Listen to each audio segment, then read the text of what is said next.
waaw asalaamaaleykum mbokk yi ziar naa leen bu baax a baax ci jubal jubbanti bi rek comme toujours dañu bëggoon ñëw rek indi leeral bu ndaw ci mbirum Barthélémy Dias parce que dañu gis ne ñu bari dañuy méngale mbirum Barthélémy Dias ak mbirum Ousmane Sonko. dama bëgg ma wax leen benn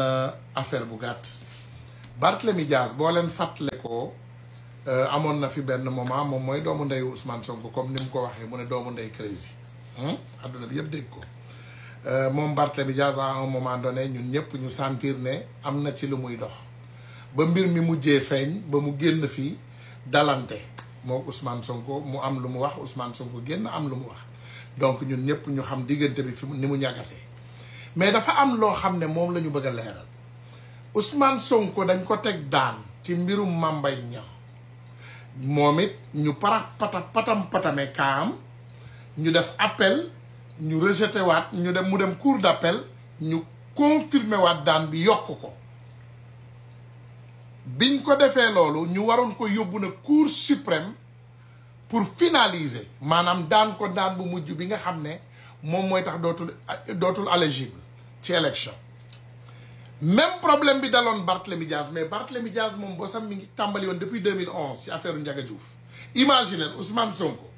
2024 bi la ñu tàmbali lépp patamee ko pare ko Barthélémy Dias yoroon kaawu Ndiaga Diouf depuis 2011 ñu yóbbu woon ko nag appel boo leen fàttale ko ci moment wu 2021 2022 bi mu demee yéen a ngi gis Ousmane Sonko ñëwoon taxaw yee Sénégalais yépp ne leen Barthélémy Dias mii li mu bokk Yewwi Askan bi moo tax Macky Sall bëgg koo éliminer mu ne te dañuy résister ndax Barthélémy Dias mii du ñu bàyyi Macky Sall nangu ko mairie Dakar encore une fois boobu ba léegi deuxième daan bi rek moo dal Barthélémy Dias dañu dem rek cour d'appel léegi nag problème bi am dañ koy yóbbu cour suprême parce que tout simplement Macky Sall pour mu reyoon Ousmane Sonko il faut mu won adduna bi ne rey bi muy rey Ousmane Sonko c'était légitime mu nax nag Barthélémy Dias ne ko xam naa mbirum Ndiaga Diouf bi dañ koy mujjee yóbbu rek comme ça ñu mën a utiliser loolu comme alibi pour daan Sonko effectivement ñu def loolu ñu yóbbu Barthélémy Dias cour suprême finaliser daanu Barthélémy Dias problème bi am nag ñu finaliser aussi daanu Ousmane Sonko mais voici piège bi gën a mag bi Macky Sall lalal Barthélémy Dias te bàyyiwu ci xel keroog bi Macky Sall jëlee loi d'amnistie bi daf ko jël ne bépp crime bu xew depuis 2021 ba 2024 loi d'amnistie bi da koy dindi lépp donte Ousmane Sonko nanguwul parce que Ousmane Sonko dafa ne crime de sang boo leen bàyyee xel génnoon nañ fi à la veille du vote ñu ne crime de sang député Pastef fii duñ ko voté donc ñu dem assemblée nationale Macky Sall moo fa am majorité comme ni ko ñépp xamee ñu voté loi bi jàllale ko léegi nag lan moo xew ci diggante bi bàyyi leen xel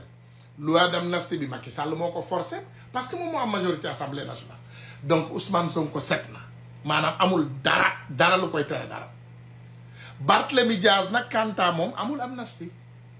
parce que moom daan biñ ko daanoon ma nga fa ba léegi donc gars yi képp ku leen bëgg a sonal ci mbirum Barthélémy Dias ak Ousmane Sonko rek tegal leen ko lii c'est fin maanaam amul dara lu ñu war a débattre donte nag loi d'amnistie bi